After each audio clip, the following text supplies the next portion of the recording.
Hello, everyone, and welcome again to another exciting episode of Made in Bartlett, a program dedicated to the primary industries of Bartlett. We want to thank First South Financial for sponsoring this program. If it wasn't for them, it would not be possible, so thank you, First South Financial. Today, we're very, very fortunate to have a very interesting person who we're going to interview for this podcast, and it is Pat Lawler, who is CEO of Youth Villages. Now, many of you have probably heard of Youth Villages, but a lot of you probably don't know exactly everything that Youth Villages does. So we have this opportunity to interview Pat and delve into Youth Villages, its operation, its history, how it does its work, and that type of thing. So, Pat, welcome. Glad to be here. Thank you. Appreciate you coming. First of all, let's start off with an overview of Youth Villages. Now, I know you can spend at least an hour doing that, but let's try to condense it into maybe, 10 minutes or so, because we want to delve into some other questions as well. So can you give the viewers an idea or just kind of the overview of what all Youth Villages is all about? We're a not-for-profit organization. We care for seriously, emotionally troubled young people and work with their families. We also have a new initiative involved in reducing gun violence and crime among youth. We have 4,500 employees. We work across 27 states, the District of Columbia, about 102 locations. We served last year over 43,000 young people. This is our home. Our headquarters is in Bartlett, Tennessee. I also live in Bartlett, Tennessee. And our largest residential program in terms of the number of young people we serve is in Bartlett, Tennessee. So that's just a brief overview of who we are and what we do. Well, that is brief. Okay. Now, so I get to delve in and ask some more detailed questions. So, okay. So you deal with youth. Yes. And some people may think that Youth Villages is an orphanage. It's not an orphanage. No. Correct? And it deals with kids with certain issues. Right. We work with young people from birth in our youth program from birth to 22. And these are young people, abuse, neglect, serious emotional behavior problems. A lot of young people may have some developmental disabilities as well. Children that are typically in danger of being removed and going into the child welfare or juvenile justice system, or have been removed and put in the child welfare or juvenile justice system and come to Youth Villages. Now, when you hear the name Youth Villages, most people think, all the kids living in a cottage or on a campus. Actually, of the 43,000 young people we served last year, only about 1,000 actually live in our residential programs. We have residential programs. We have 2 in Memphis, the Bartlett campus. We have about 300 young people on that campus and 3 programs there. We have another campus called the Dogwood campus. It's out in the county, off Eads Highway, off Highway 64 near Eads. We have a program in Douglasville, Georgia, another residential campus for young people, with a total of about 550 residential beds. But today we're serving 11,129 young people across the country, and only about 550 are actually in our residential programs. So really most of what we do is help young people that the state or possibly the county has identified as being very high-risk young people and families, and they're in danger of being removed from their families. And so we are contacted and asked to go and help work with the family closely, try to keep the family together. We have a program called Intercept, which is an intensive at-home model where our counselors go in the home at least 3 times a week. They're on call 24/7, and it lasts about 3 to 5 months where they're in the homework with the family. And the goal is to help that young person and the family, resolve all the conflicts and the challenges they're facing and live more independently, responsibly, rather than be removed and put in an institution or in foster care. And then we have another program called Life Set for young people aging out of the foster care system. That's another large program we have across the country when young people turn 18 and there really is nowhere for them to go, and they have been removed previously from their family. We help them reunite back successfully into the community safely as an adult. And then our newest program we'll talk about later is Memphis Allies, really focused on reducing gun violence and juvenile crime in our city. Well, okay, so most of the viewers live in the Bartlett area, and they're probably familiar with the Bartlett campus, the main Bartlett campus. Now, your headquarters is in Bartlett Corbett Park, right on Brother Boulevard, and that's the nerve center for Youth Villages. But I'm assuming your Bartlett campus is your largest campus? It's the largest in terms of the number of young people we serve. It's 82 acres. We serve a little over 300 young people there, about 650 staff.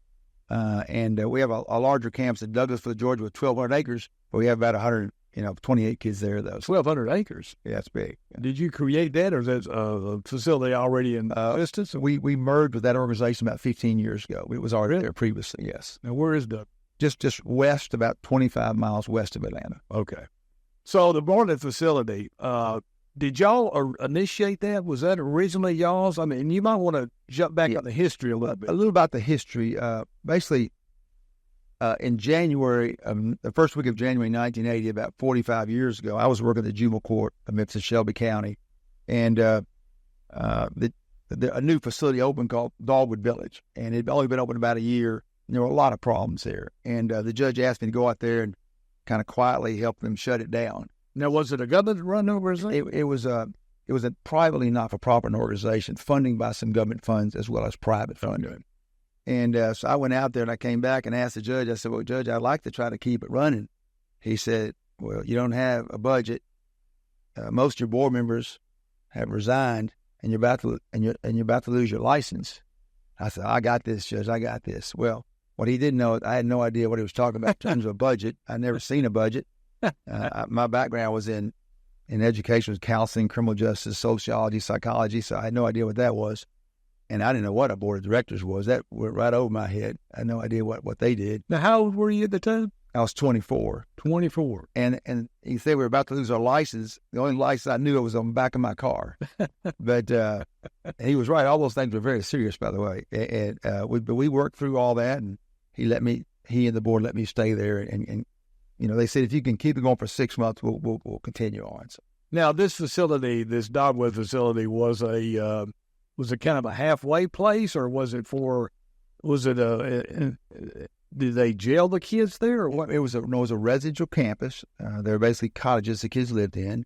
The court assigned them to the court. They were dependent, neglected, unruly, and emotionally troubled young people. There were 25 young people there when I came. We had 9 staff.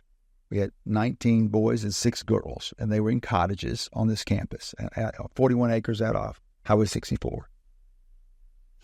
That's how it all started. And then we struggled just to survive in the early years, and finally grew to where we were serving 40 young people. And we had about, 12, 15 staff at the time.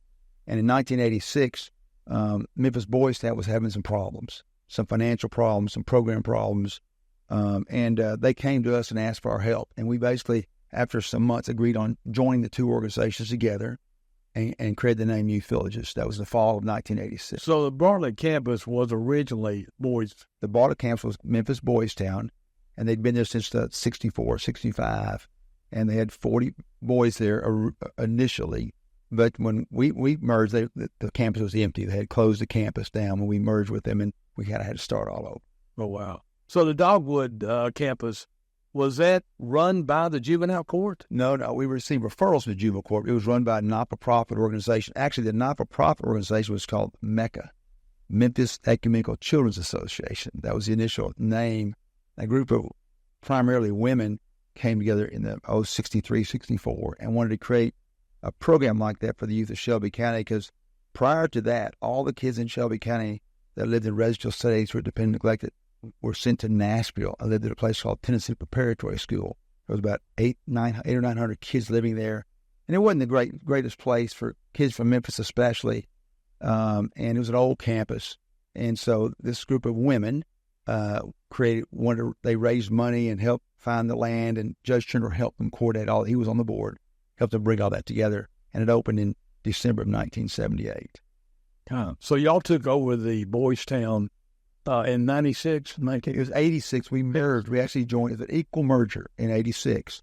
They took 16 board members from their board, 16 from the Dogwood board, and we created the new organization, Youth Villages. And then we had 32 board members, and we had 40 young people on the Dogwood campus, and none on the Bartlett campus. And we grew to 48 in that next couple of years there.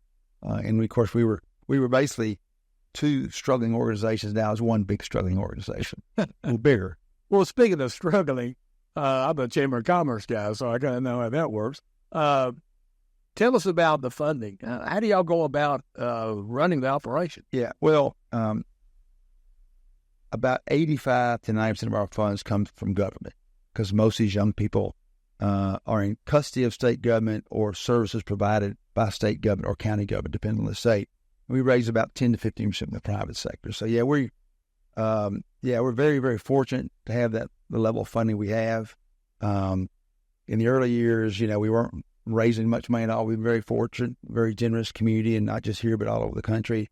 All of our construction programs and capital projects, through our fundraising efforts, many of our new initiatives through our fundraising efforts, a lot of our research is through our fundraising efforts. So fundraising is a very, very important part of our work. Well, I mean, the time that I've been at the Bartlett Chamber, I've seen your organization, the campus, the Bartlett campus, grow substantially. And I don't know what it was like, say, 15, 20 years ago, but today you say you have about 300 kids? We do. We've put over $50 million on that campus. And I know most people probably aren't accustomed to visiting programs like that, but there's nothing like the Bartlett campus. There's a building on the Bartlett campus called Bill's Place, but there's nothing in the United States even close to that. That's named after your father. It's named after my mother and father, but my father's kind of, because he grew up in an orphanage, we tagged it Bill's Place. But even now, the Dogwood campus, we're doing a major renovation on the Dogwood campus, building a new cottage for 20 girls, a new activity center, adding on to the school, about a $15 million project. And we're also going to be adding on to the Bartlett campus soon, expanding the Rose Center. It'll be about another $15 or $20 million project, adding about 40 girls, right at 40 girls to that facility. But, when you drive down the road, you see a beautiful campus, but if you go back to the campus to see what is back there, it's spectacular. Oh, I know. It is really nice. I know. And you've got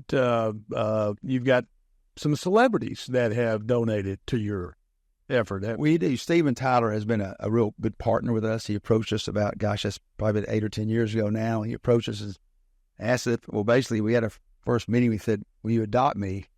And I said, and we kind of adopted each other. But he's been very, very generous. And How'd about y'all? Here's the story. Steven wrote a song called Janie's Got a Gun about 25 or 30 years ago. And he actually wrote that song right after he'd gotten out of rehab. And he'd been in rehab with a lot of women that had been sexually abused. And he says, I have no idea where that song came from. He said, the lyrics just started coming out of my head. And after he wrote that song, he said, I received about 1,000 letters and cards from primarily women and young girls sharing their story of abuse.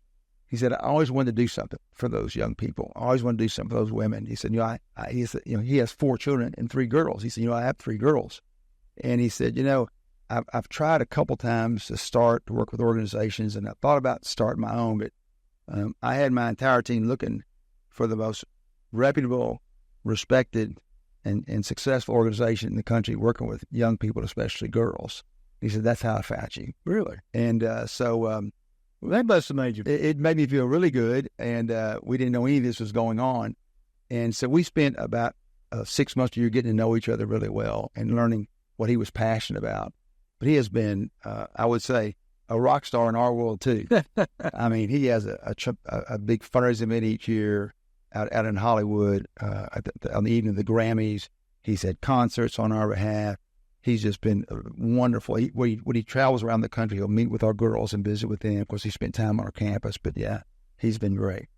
Well, speaking of that and his adoption somewhat of youth villages, you mentioned earlier how many employees you have. Your footprint now, you're in 23 states? 27 states. 27 states. Right. So, but you only have the 3 campuses. We have 3 campuses. So how does that work? Okay. Well, let's just say in Memphis, we have about 1,600 staff. 1,600 staff here in Memphis. About 750 work in our residential program. So a little over, the other, so we have the rest working our community-based programs. About 2,500 employees across Tennessee. And like I said, 4,500 across the country. We have, a long time ago, we learned to create a great organization that's helping other people's children, you need great people to do that work. Our work is very, very hard. It's much more than a job. It's a commitment. It's a passion, and you have to make sacrifices because these are very, very difficult young people and families to work with. And so years ago, we said, look, if we're going to build an organization, we're going to build it around the people on the front lines doing this work. And those people we're going to make sure we reward the most. We recently increased our minimum wage from $22 to $23 an hour. We have about 1,000 people that that start at that level. And I don't see how anybody can live on less than $23 an hour, to be honest with you. And those are people that are non-degree positions. Let's say about 1,000 of those positions. And we've recently, actually, over the last few years, we've dramatically increased our salaries and benefits, as well as all the support they need to onboard them and provide the necessary training and support. And we have a great group of staff. Well, speaking about that, what type of you've got the day-to-day guys staff, but you've got professionals as well, right? That have degrees and all that. What type of degree do you look for in these people? Of the 4,500 employees we have about 1,000 that are high school level or may have some bachelor's degree work. We are looking for people that are well educated in this area: psychology, sociology, education, recreation, criminal justice, primarily in these areas.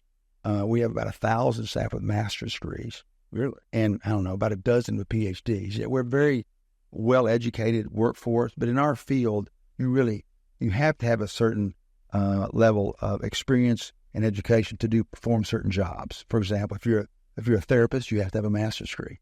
If you provide clinical supervision, you have to be licensed along with having a master's degree. So there's a lot of supervision that we provide to our staff so they can get licensed, and we also pay for staff to go back to school while they're with us as well. Some of these graduate folks with the graduate degrees and PhDs, are they out of the main office, the headquarters, or are they all over the country? All over the country. Now, obviously, our research department has a higher number of PhDs in it there because of the research component, but yeah, we have staff all over the country. Well, explain how that works then. Okay, so you got the 3 campuses, which you've been located in 27 states. That's right. So walk us through a typical situation of how you end up with a kid. Basically, in those of the 102 locations, let's say we have 3 large residential campuses, and the rest are offices. Spread. We have like 17 across the state of Tennessee, and we have offices from Maine to Seattle to Florida, all across the country. And basically, what those jurisdictions, if they will contact us if they have a young person that needs help or a family needs help, and we will basically dispatch a counselor to go out and do an assessment of the family to see what's going on with the family, and then help start building a plan around the family. Now, one thing I failed to mention, we also license 2 of our models. I mentioned Intercept and I mentioned Lycet. Intercept's the model for young people between the age of birth and 18. So we also are licensing other not-for-profit organizations and in some places even state jurisdictions to use our models.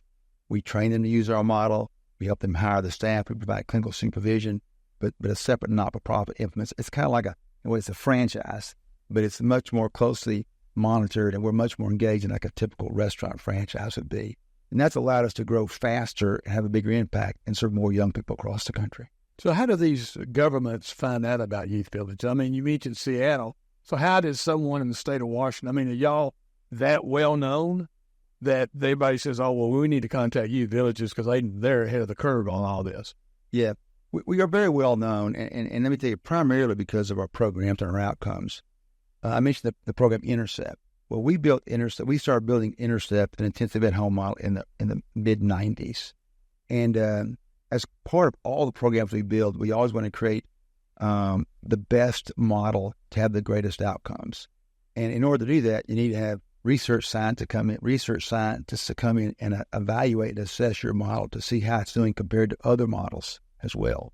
And so over the years, we not only built the model, but built with tremendous rigor and science and data to say it works. And what happened about 6 or 7 years ago, the federal government passed something called the Family First Act.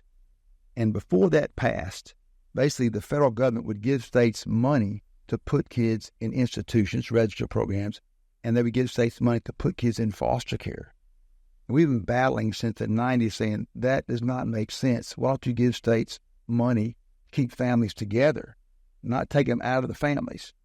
And so lo and behold, when this act passed, it said that if there's an evidence-based program that meets certain criteria, it's a very, very high bar to be on be on this list.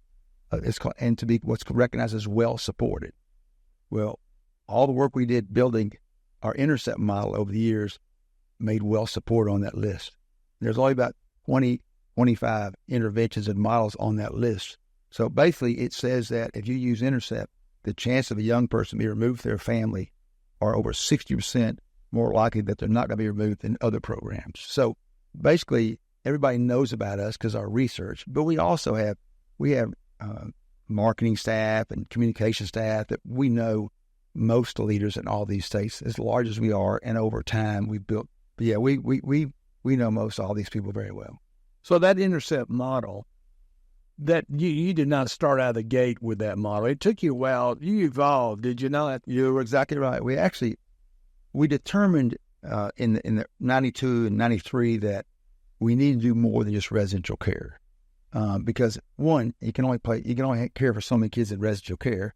But also when young people left our residential programs, we knew a lot of them weren't doing very well. Because really the challenges are in the community with the families. It's not, the young people's are the problem, is often the identified problem. But when you really look at and kind of open it all up, look at it, it's really family, school, peers, a lot of things involved.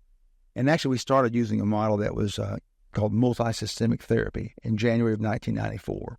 We were the first ones to take it out of clinical trials from the University of South Carolina Medical School. We started studying it. We learned about it in 1993. We're enamored by it. And we knew we had to do something different because residential wasn't the silver bullet. And so we used that model for several years. That model was more for juvenile justice youth between the age of 12 and 18. And we wanted a model that was focused more on child welfare, young people with mental health problems from birth to 18, which is what most states had a broader array of problems, just that 12 to 18 age group. See, that's how it all started. Well, you keep saying birth to 18. Right. How do you get involved in the very beginning? Oh yeah. We'll get you'll get referrals sometimes for dependency and neglect case for toddlers and infants. With a mother, maybe a new mother with 2 or 3 children that the state is about to remove and place them in foster care, and they say, would you go in and try to keep that family together? So, oh yeah, that's how that happens. Yeah, we get all ages. Yeah. Huh. Well, it's fascinating. And the awards that you've received, I know that, and Pat, I want you to talk a little bit about how, well, you mentioned how you started out with the juvenile system, right? You were an employee of them, and then I guess you left them and headed up youth villages. Right. But walk the viewers through your evolution with youth villages. I mean, you started out with this small ragtag organization that was just, barely surviving, and you've turned it into, can you share your budget with you? Yeah, our budget's right at half, about $500 million. $500 million a year. Okay. So you've always, I guess you'd probably always say you're working on a shoestring budget, even though you're half a billion is what you said? Yeah. Okay. So how did you get to this point? I mean, Pat, I've heard so much about your leadership, and you're a modest guy. I mean, you don't go around bragging and, but you've done well. You've done extremely well. So tell the viewers, how do you kind of... Yeah, when I came, we had a budget of $150,000. We had 9 staff. We owed everybody in town for food, for furniture. We were behind on, it was a real problem. And we just kind of, if you saw us the early days, we were just patching the program together. I mean, we couldn't pay a vendor to bring food out there. So I remember traveling to the Kroger and lining up baskets with cost-cutter brands, and we were looking for bent cans, so we got them half price. So, we really didn't have anything. And if it wasn't for a man at People's Bank named Mr. Osborne, I used to go in there about, every few months there for years, asking to borrow a little money to make the payroll. And he would give me a little loan to make the payroll there for the first 8 or 10 years. But, we were very conservative. Every time we had a little extra money, we tried to put in the bank. We weren't. I grew up in a family very conservative with spending and always trying to have a real rainy day fund. So we just built that slowly over the years. But the one thing we've been able to do is we do the things a lot of other organizations don't want to do. We take care of kids that are very, very difficult to care for. We accept about 40 to 50 young people a month in our residential programs. We get 350 referrals every month for our residential program, 350 a month. So we take kids that other people can't serve or won't serve, and we serve them well. Not perfect, but very, very well. And same way with our other programs. We started Intercept. People thought working in the community was crazy. People said, Pat, nobody wants to go to those communities. Those families are no good. Well, we learned, though, the families were the answer to the problem. If we can help work with the family and they can live responsibly and independently, that's much better than removing this child and putting him in an institution, because the outcomes are much greater and more favorable when they stay in that home. It's a lot more difficult when you take away from that family. And so we did hard things. We started a life set program for young people aging out of foster care. Nobody ever done that before. But we learned that a lot of kids leaving at 18 were failing miserably. And the government said, I remember for years, we didn't get a penny. The Day Foundation gave us funding in 1999 to start this program. And we didn't get a penny from state government until 2006. Because they said, we ain't got enough money to care for the kids under 18. How are we going to care for the ones over 18? And fortunately, Phil Bredesen and the Department of Children's Services was able to give us some matching funds, the Day Foundation in 2006. Then the last thing is our newest initiative, Memphis Allies. And it's a program around gun violence. So, like I said, we've done the hard things. I will say this, in none of our programs we started, there was any stream of money for them. Residentially, there was a small amount of money. There was zero money in government for community-based in-home services in 1994 we started. We started a life set. There was zero money in state government or any kind of government for those kids. And the same way with gun violence, there was really no money whatsoever allocated to really reduce gun violence. So we've done the hard things. I think we've proven that we can build a pretty good model and have some, I think, a very good model and build evidence around it. And we've been able to replicate it. John, we've had a great board of directors. We've had great leadership. We've had great community support. We've had wonderful foster parents and volunteers. So we've been very blessed. We've had a lot of great luck along the way. Like I said, we had no idea this Family First Act was going to be passed. We started our building an in-home model back in 1994. We just were trying to build a model that would have good outcomes and we could replicate in other parts of the country. Is there a way for you to measure the outcome or the success of Intercept program? Well, there is. We actually measure all of our programs. We track all of our young people, actually, when they leave, if they left successful or not, at 6 months and 12-month discharge. The most important piece of data we collect is how that young person, that family is doing 1 month after they've completed our program. And our success rate is 88%. And we first started collecting data in 1986, it was 50%. That means 1 year after the kids left in 1986, they were not living at home successfully. They were not going to school, and they were not, they were having a lot of problems. But now, 88% of the young people that leave our program a year after us, they're not in trouble with the law. They're not back in state custody or being served by the child welfare, mental health, or juvenile justice system, and they're going to school or working. Right. Yeah. Well, so let's dive into this Memphis Allies program. That's your latest initiative, I take it. And this is very, very ambitious and one I've been following somewhat. And being that you've been successful in the Intercept program, I mean, this is a form of that, I guess. Some degree, yeah. So would you walk our viewers through this? Because this is a big deal. It's a big deal. Well, in the summer of the pandemic, 2020, all the news stories was all about the pandemic. And but we noticed at the end of some news stories, there's more stories about kids dying. It seemed just more than regular. And by the fall, we kept seeing those more stories about kids dying and even more stories about murder. And just give you an idea, in 2019, there were 191 murders and 15 kids were killed. In 2020, there are 332 murders and 38 kids were killed. That kids being under 18. Under 18. And so, and prior to this, we had not worked with extremely delinquent youth in the community. We'd occasionally get a delinquent youth in our residential program if they had some developmental disabilities or some serious mental health problems. But most all of our work prior to 2020 was really working with young people with serious emotional behavior problems, not typically juvenile justice problems, serious juvenile justice problems, and no adults involved with gun violence or criminal. We've really not worked in that arena.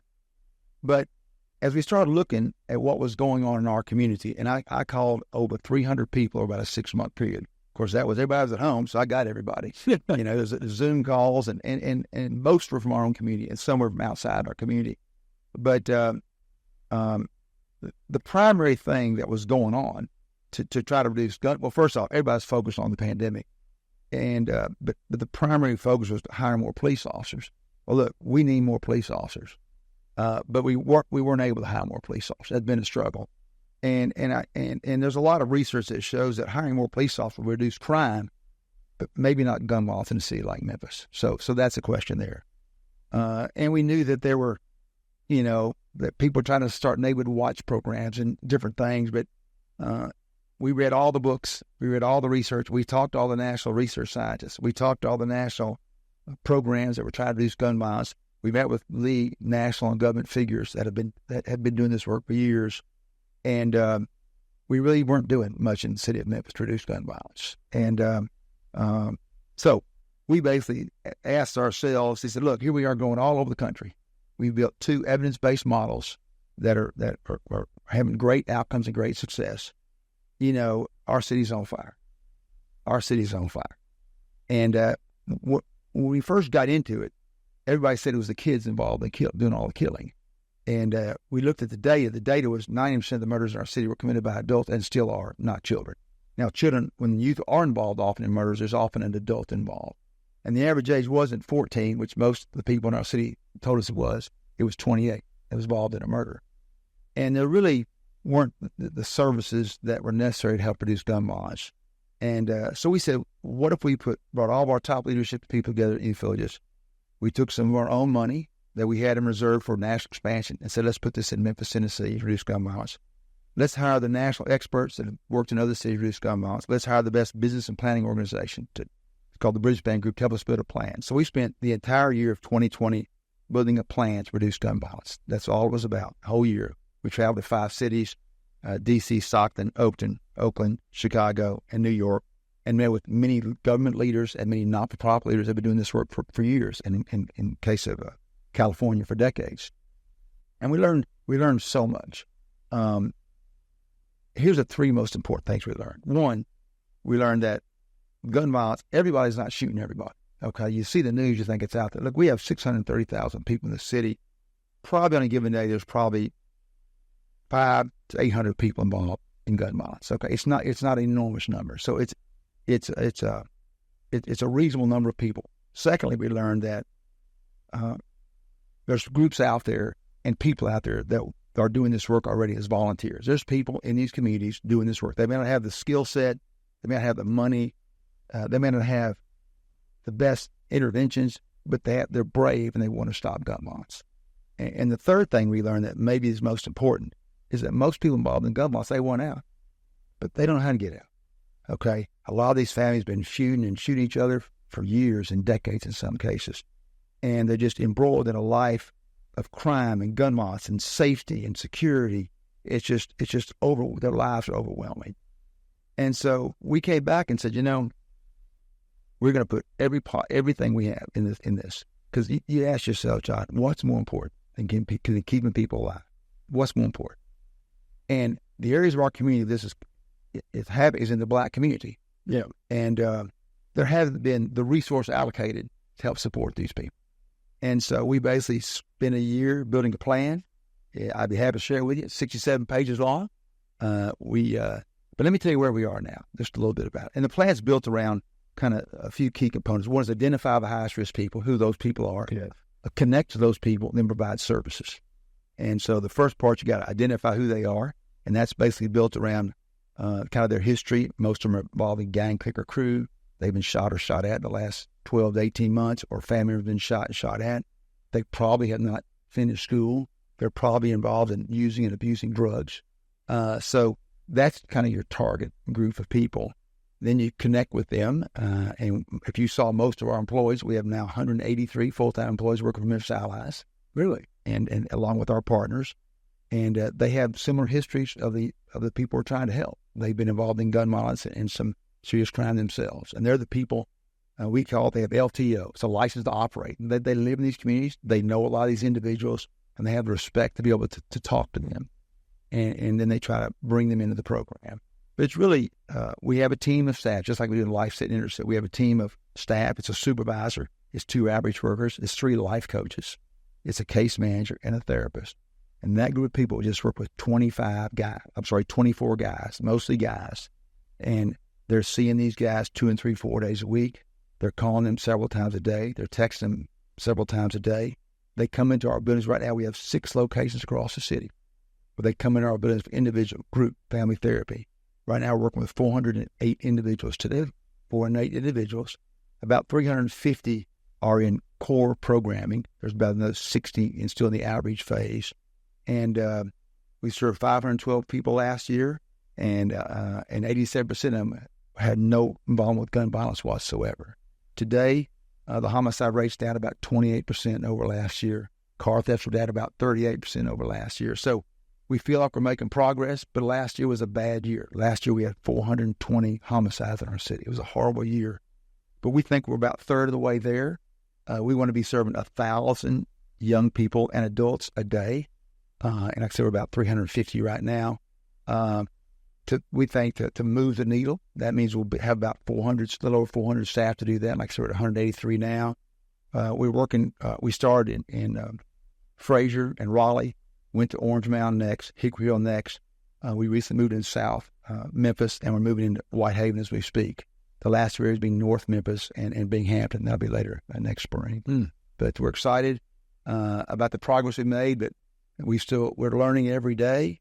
And we're so grateful for the financial support we've had from a lot of wonderful citizens and foundations and businesses in our community, as well as some government support. How is it funded primarily? Primarily, it's funded right now through the private sector. Really? Local foundations, individuals, and corporations. Yeah, about 75% is funded from private sector. We have received some county and some city funding, as well as some state funding as well. And that's going to be, what we do, it's like the other 2 models. We've got to prove that this is going to work.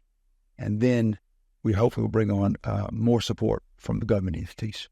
So how do you solicit these the young people going through the program? You mentioned 500 or so kids. Yeah. So how do they, and they're not just kids, they're young adults as well? 12 to 35 years old. Okay. Of the 512, a little over half are adults, and the rest are juveniles. Most of the juvenile referrals come from the juvenile court, referrals from the court. But we also have people out in the communities that know a lot of young people that are involved in gun violence. Most of the young people we're receiving under the age of 18 are involved in car thefts with weapons and gun violence as well. Okay, that's what most young people are involved in. And the adults are primarily involved in gun violence. We get those from our community relationships. We get those from looking at ag assault reports from the government. We get them from probation and parole, from criminal court judges.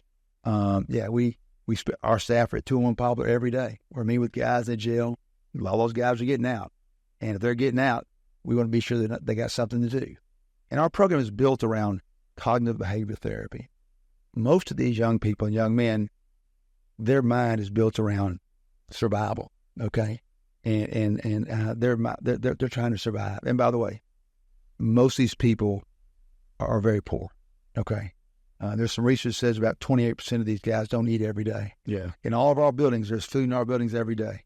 And twice a week, they get a hot meal and once a cold meal. Well, I remember you mentioned in the presentation earlier, you said most of these guys are hungry, literally. And most of these guys are hungry. And a lot of these guys don't have stable relations, don't have stable places to stay. Somebody says, what's the first thing you do to start working with them? Well, a lot of times our staff say, take them out and get them a hamburger. But it starts out with maybe getting a birth certificate, maybe getting a driver's license, trying to find them a better place to stay and have, ongoing regular food, but they come in our buildings, individual therapy, group therapy, spiritual life counseling. Some of them are involved in educational programs, work on their high school diploma. So it's we're trying to help them change that mindset of surviving, living a life of danger and violence, and to an opportunity to a better life, to get a job, to maybe support my children better, to have a stable place to live, have better transportation. And they go through 4 stages, and we just recently moved the first group to stage 4. And I knew some of these guys in outreach in stage 1, they're dramatically different people. The conversations are different. The decisions they make are different. Their daily activities are different. And that's what that's what the program has to do. And now, how old is the program right now? We started taking our first about in the spring of 2022, so it's a little over 2 years old. Great. Yeah. Well, that's fantastic. And you know, something needed to be done, and you stepped up to the plate. Well, and we call it Memphis Allies because it's not just youth villages. We are partnering with a lot of other small not-for-profits in the community that are already working in these communities.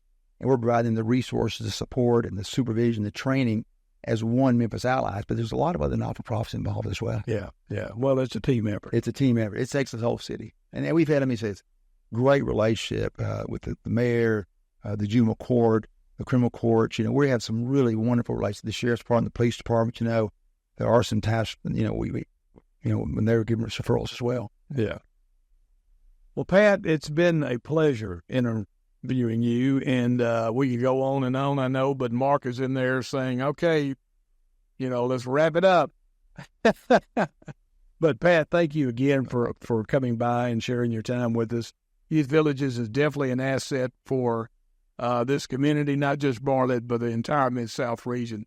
In fact, in my mind, I don't know about other folks, but when you think of St. Jude, I always think of Youth Villages as well. I mean, you know, the two great assets in this community.